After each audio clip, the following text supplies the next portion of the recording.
Hello everyone, welcome back. I am Kris. Sorry, power failure again, so I had to reset the entire webcam.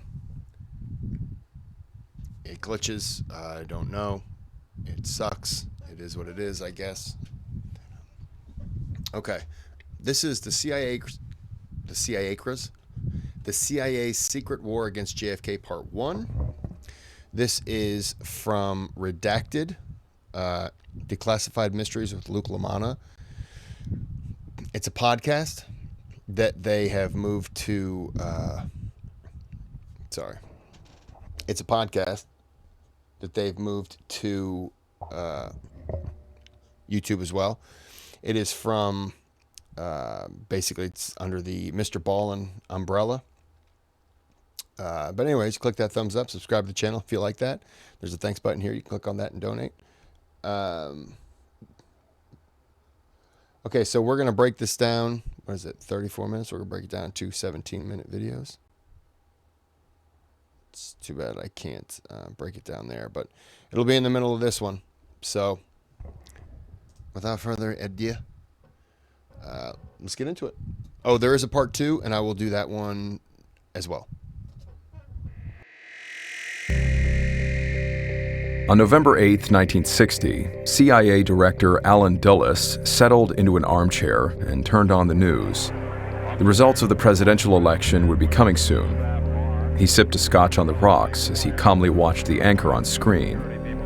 NBC declared that the race between Democratic nominee John F. Kennedy and Republican nominee Richard Nixon was still too close to call. Our tote board now shows Kennedy ahead still, as he has been, but by 1 million out of 51 million votes cast. We've heard a great deal. We've heard many forecasts of a close election. And this was turning out to be one of the closest in history. Even though he was a staunch Republican, Dulles wasn't the least bit concerned about a Democrat potentially winning. He knew that no matter what, his power as head of the CIA was completely secure. The battle between Kennedy and Nixon had been hard-fought and ugly, with each candidate determined to gain the upper hand. For that, they both went to Dulles himself. Dulles had a long-standing relationship with Nixon. As the vice president to Dwight Eisenhower, Nixon worked closely with the CIA director. Dulles had decades of experience navigating Washington politics and took the power-hungry Nixon under his wing. He used his connections to pass along inside information he'd learned about the Kennedy campaign and advised Nixon on how to discuss foreign policy. What he didn't tell Nixon was that he was doing the same for Kennedy. In theory, Dulles was following standard practice by briefing both presidential candidates on national security issues before the election. You know, when you say it the first way, it sounds like, okay, it would make sense that the president would be Eisenhower, Nixon's the vice president, Nixon's running for president. So I could understand why Dulles might be doing that. But when you turn around and say, yeah, but he's doing it for both sides, it doesn't sound as nefarious then. If he would have led with that, because at first I was like, that seems kind of, and then it's like, oh yeah, no, that's what they would do. Of course they would do that, because you have to, as a president, you want to hit the ground running, so to speak. You don't want to be behind when the other guy already knows so much more and could be a little more prepared when he hits the ground. Although Nixon already had 8 years under Eisenhower. By the way, Eisenhower, love the guy. So yeah. Yeah, when you phrase it the first way, it sounds nefarious. The second way, you're like, oh yeah, that's right. That's how it's done.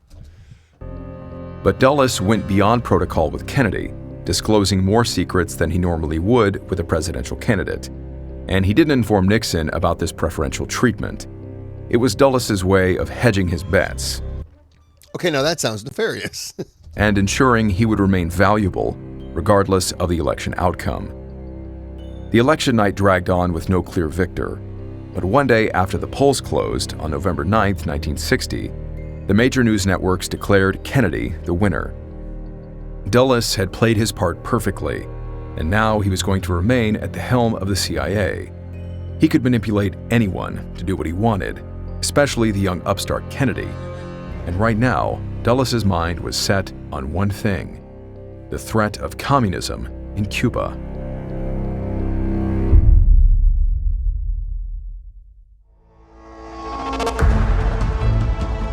From Ballin Studios and Wondery, I'm Luke LaManna, and this is Redacted Declassified Mysteries, where each week we shine a light on the I don't listen to the redacted stuff. It's a podcast. I don't listen to the redacted stuff, but what I do enjoy is he has wartime stories and stuff like that on podcasts. A lot of it's just short stuff, but that's interesting. A lot of it is just, people, soldiers encountering weird things in Afghanistan and Iraq and just all kinds of stuff. Very paranormal, creepy creatures, stuff like that. So it's always cool to listen to when you're working. shadowy corners of espionage, covert operations, and misinformation to reveal the dark secrets our CIA puppet master.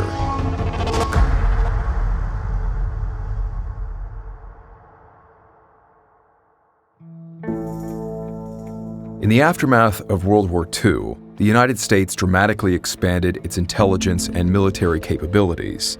The Americans seemed invincible, even as the nation faced a global Cold War with the Soviet Union and a challenging conflict in Korea that cost thousands of lives. At the heart of this immense power stood one man, CIA Director Allen Dulles. For years, Dulles wielded unprecedented influence over U.S. foreign policy. He toppled foreign governments and meddled in other countries' business with little to no penalty. He was so well known for going after U.S. adversaries, he even earned a nickname, the Secretary of State for Unfriendly Countries. Then came the Bay of Pigs. The CIA had assembled a team of Cuban exiles to try to overthrow Castro's government, and it turned out to be a colossal failure that made sworn enemies of the two neighboring nations. It was a crisis that shook the foundations of John F. Kennedy's new presidency.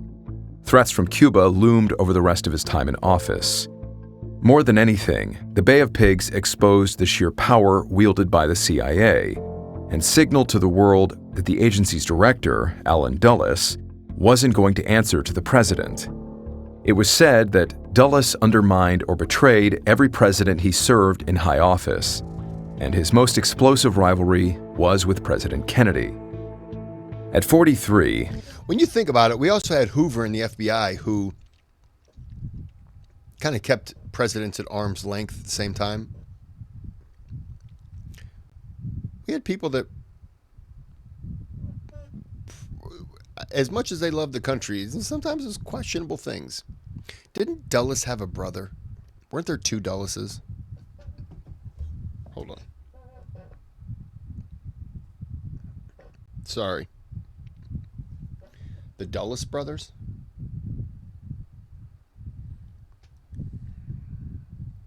Yes. John Foster Dulles and Allen Dulles, two brothers who held immense power and shaped American foreign policy.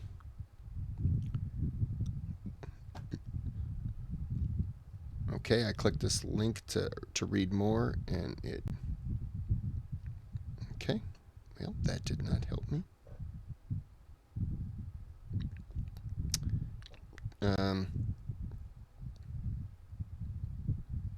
Two men were once among the most powerful in the world. The Dulles brothers helped set off some of the world's most profound long-term crisis. It's based on secondary sources.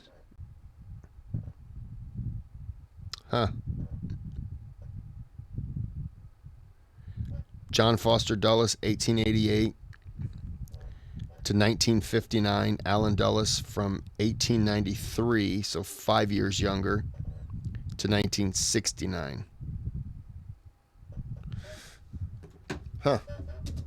Kennedy was one of the youngest presidents ever elected, and he represented an entirely new vision for America's role on the global stage, one that clashed sharply with the playbook Dulles had established.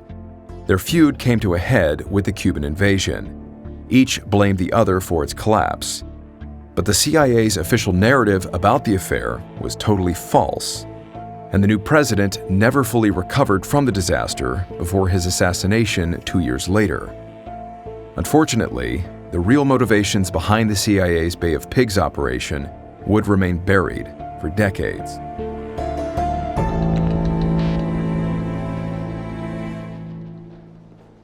On June 29, 1954, 6 years before President Kennedy's election, Allen Dulles strode through the halls of the East Wing of the White House. The 61-year-old CIA director was flanked by a few of his most trusted lieutenants. Dulles had come to brief President Eisenhower on his latest success, a U.S.-backed coup in Guatemala.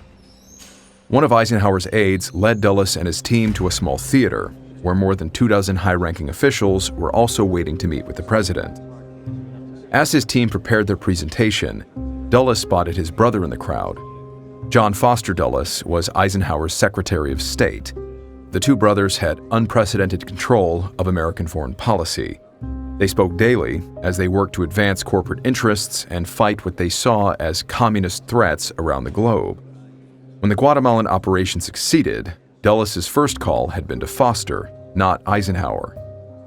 Dulles took the stage and introduced the members of his Guatemalan task force, which included his closest advisor, Dick Bissell. Bissell's cunning and ambition reminded Dulles a lot of himself. Still, Dulles kept a watchful eye on his deputy, knowing he was angling for the top job. He listened as Bissell began his briefing. The situation. That name is Dick Bissell. Why does that name? I hope I'm not thinking of there's a vacuum. I think Bissell. I hope that's not what I'm thinking of. Dick Bissell. The name sounds, well, Bissell is what I'm stuck on. And I'm hoping I'm not thinking of the vacuum cleaner. I probably am. Started when Guatemala's Democratic president, Jacobo Arbenz, dared to challenge an American corporate giant, the United Fruit Company. He planned to seize the company's vast farmland and redistribute it to the local farmers. But Dulles and his brother Foster had strong financial ties to the company. They convinced President Eisenhower that this land reform was a sign of growing Soviet influence in America's backyard, and it had to be stopped. The brothers leapt into action, much like they had done with Operation Ajax, their plan to overthrow the democratic Iranian government back in 1953. Allen Dulles created a CIA task force and enlisted a Guatemalan ex-military commander to assemble a band of mercenaries willing to fight for money. The CIA supplied him with cash and weapons to raise his army. Then, when the mercenaries invaded Guatemala, CIA planes aided the fight by carrying out bombing campaigns throughout the country. It worked. Despite the vast support President Arbenz had among the Guatemalan population, he didn't want to get into a drawn-out military conflict against the US-backed troops. So he resigned his office and tried to get a radio message out to his supporters. But the CIA jammed the signal, ensuring no one would hear it.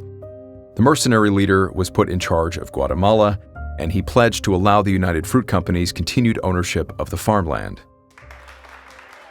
When Dulles' team finished their briefing, the riveted crowd burst into applause, including President Eisenhower. Then he went down the line of CIA officials, shaking their hands one by one. He came to Dulles last. When Eisenhower inquired about casualties, Dulles reported losing just one man. Eisenhower beamed and heartily thanked the team. Dulles soaked in the admiration from the room. He knew Guatemala hadn't truly been a communist threat, but that didn't matter now. He had reshaped an entire nation's future in a way that helped American business. In that moment, Dulles felt his influence surpassed even that of the president. 6 years later, on the morning of January 8, 1960, CIA Deputy Director Dick Bissell walked into the break room of the agency's D.C. headquarters and poured himself a cup of black coffee. He'd been up late the night before, unable to sleep after watching President Eisenhower's final State of the Union address. As one of the CIA's top men, Bissell worked closely with the president and deeply respected him. But as he listened to Eisenhower talk about America's role on the global stage, Bissell couldn't help but think that it was time for a new vision in Washington. Bissell was 50 years old and eager to get out of Allen Dulles' shadow. He was intrigued by the prospect of a candidate like John F. Kennedy taking control of the White House. Kennedy was young and idealistic and ready to upend the Washington establishment, and he might just be willing to put Bissell in charge of the CIA. Bissell made his way into the secure conference room, where he had regular meetings with Allen Dulles. He made it a point to always be first to arrive, but today, Dulles was waiting for him. Dulles explained that the situation in Cuba had taken a turn. When Fidel Castro had first seized power, American officials believed the charismatic revolutionary was anti-communist. But after he took control of U.S.-owned businesses in Cuba and strengthened ties with the Soviet Union, the intelligence community became convinced he needed to go. Dulles said that the CIA would enlist Cubans who had fled from Castro's regime to invade the country. That way they wouldn't need American troops. They weren't planning on assassinating Castro yet, but they were coming up with a plan to overthrow his government. Dulles leaned forward with a grin. He said he wanted Bissell to organize the task force that would execute this coup. Bissell felt his chest tighten. He'd been working in the CIA for almost a decade and spearheaded a number of projects. But this was different. A U.S. attempt to overthrow Castro would have massive implications for the future of the Cold War with Russia, and its success would now rest entirely on him. The invasion needed to look like a purely Cuban exile operation. Any trace of American involvement could spark an international crisis. Bissell felt uneasy, but he thanked Dulles for the opportunity. If he could pull this off, just as his team had done in Guatemala, he could set himself up perfectly to take Dulles' job after the new president took office. But if you fail, you're done. The next president, whether Nixon or Kennedy, aren't going to want the guy kept in that potentially, screwed something up. And Dulles could basically say, I delegated it to him. I told him what I wanted to do, and he just didn't do it. Dulles is, and people are going to look at Dulles as all the success he's had and said, yeah, this guy clearly failed, because if Dulles would have done it, it would have succeeded. Yeah. He shook Dulles' hand and headed out toward his office, trying to push away any doubts he had about the mission. It was time to assemble his team and secure his future.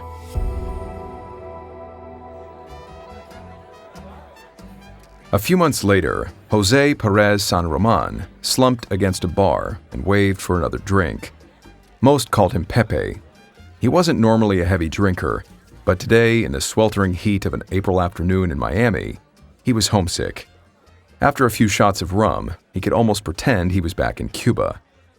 Pepe was a former captain of the Cuban army, but he had fled the country after Castro's revolution in 1959. He hated communism. Things in America weren't so bad, especially with such a large Cuban population in his neighborhood. But work was hard to come by, and Pepe often found himself with nothing to do but daydream about his old life back home. As Pepe stewed, he heard the front door swing open and saw a flash of light fill the dim bar. Two white Americans, dressed in beachwear, walked stiffly inside. Pepe watched them apprehensively. It wasn't often that white men came around here. If they did, it was because they needed something. The two men approached him and asked, in Spanish, if he was Captain San Roman. Pepe wasn't sure how much he could trust these men, but he confirmed that he was, in English. They introduced themselves as Frank and Eduardo. They said they were businessmen with a proposition for him, but they needed to discuss it in private. Maybe it was the rum, or maybe it was the fact that he couldn't get a job, but Pepe agreed to go back to their place in Coconut Grove. As they got closer to the house, Eduardo asked Pepe to enter around the back so that they could be more discreet. Pepe had a feeling these men weren't quite who they said they were, but he followed their instructions. Inside, the big house was almost entirely empty. Whoever these guys were, they hadn't been here long. Eduardo offered Pepe a seat on one of the only chairs they had and asked if he wanted another drink. Pepe declined. It was probably best he sober up. Frank lit a cigar and explained that he and Eduardo worked for a powerful company that wanted to fight communism. They had heard from other exiles about Pepe's past in the Cuban military and felt he would be perfect for their mission to loosen Castro's grip on the island. Suddenly, Pepe understood. Eduardo and Frank weren't businessmen, they were American agents. and they wanted him to help overthrow the Cuban government. Pepe hoped that they would do a better job of planning their coup than they had done at hiding their identities. But Eduardo opened up a briefcase. It had thousands of dollars of cash inside. Pepe needed the money and the work. He was bound by his sense of duty to fight for the Cuba he believed in, and more than anything, he missed his home. So he told the Americans he was in.